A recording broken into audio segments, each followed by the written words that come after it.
Some students who know what it's like to be sexually assaulted reached out to IU NewsNet, and for the first time we have the opportunity to hear their stories. These three victims say the psychological effect of sexual assault is the untold story, starting with the agonizing decision of whether to report, and they explain why many victims, as many as 8 of 10, never do. We want to warn you, this story contains some material that could be upsetting to some people.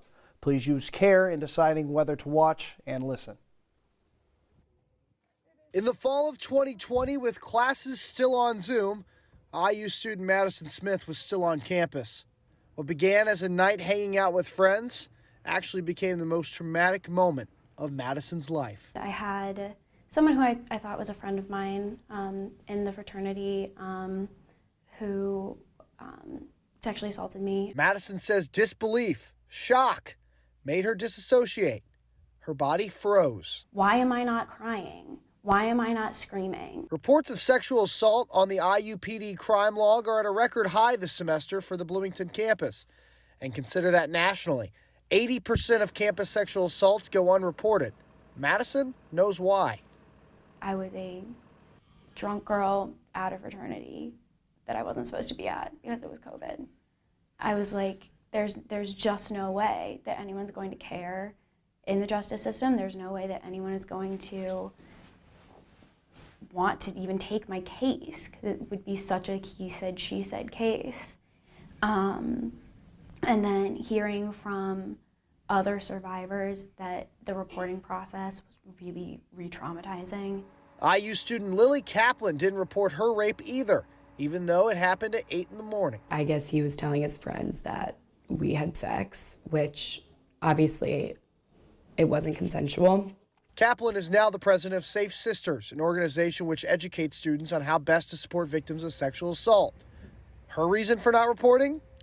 Re-victimization. They make you say your story countless times just to make sure you're not lying about it, or, you know, all of the facts add up.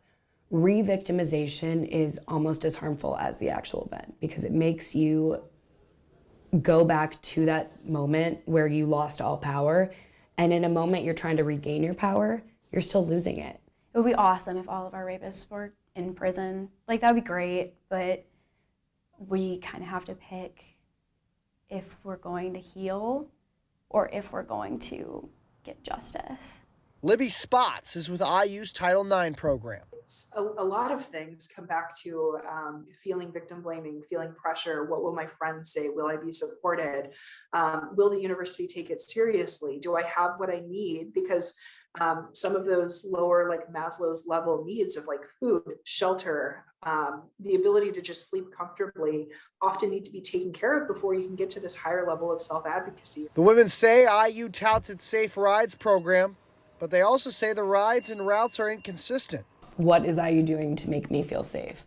They provide, I know those rides, doesn't even go to my house. And I think that that's one of like the fundamental misunderstandings that the university might have, is that like, oh, well, girls on campus might feel safe walking across campus at night, so that means they feel safe on campus. But it's not the same thing, because we all know that we're more likely to be assaulted by people we know.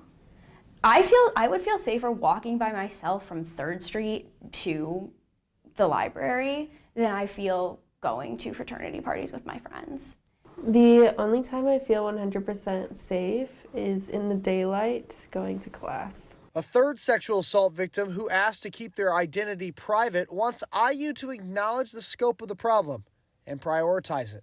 I think that they need to really be accountable for trying to be open about these things that are happening, instead of like worrying about what their reputation will look like, because it's actually like these people's lives that are being altered so dramatically after they get assaulted. You can't just be rooting for someone at a finish line. You have to be at each mile, you know, with them. And Indiana has not done that. I don't see them doing it. Obviously, it's such a big campus, but if they really wanted to focus on change, they would focus on the students making the change. Now, if you or someone you know has been struggling with sexual assault and are unsure what to do about reporting to IUPD and wondering what to do next, all three victims recommended to me visiting the Office for Sexual Violence and Prevention and Victim Advocacy. IU recently added more staff to that office. It is a free resource for students where all conversations remain confidential and students are given the assistance needed to move forward, even if they choose not to formally report. We reached out to IU PD as well as IU's Title IX experts for their perspective of the reporting process and what it means for the student who wants to pursue it. IU PD tells us they are aware of how re-traumatizing this process can be. Now, a big concern of the victims is having to actually sit in the same room with their perpetrator and go back and forth with questioning. However, this only happens in a court setting and used to be in the case where IU student conduct hearings where they were separated by just a divider. But since the pandemic, these student conduct hearings have been occurring virtually via Zoom, and based on positive feedback, the university plans to keep it that way. Yesterday, I had the chance to speak with IU PD Chief Jill Lees on the challenges that come with reporting sexual assault. I feel that, the reporting process is a big unknown, and it's a big, worry of is there going to be re-traumatization, and we want students to feel comfortable, but we also want students to report when they can, when they feel comfortable coming forward to IUPD, to other campus partners, to tell someone, because that obviously can help prevent further sexual assaults as well, and also kind of can get them started with resources to connect them to the healing process.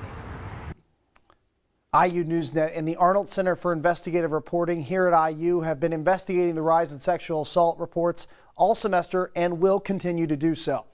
Guys, back to you.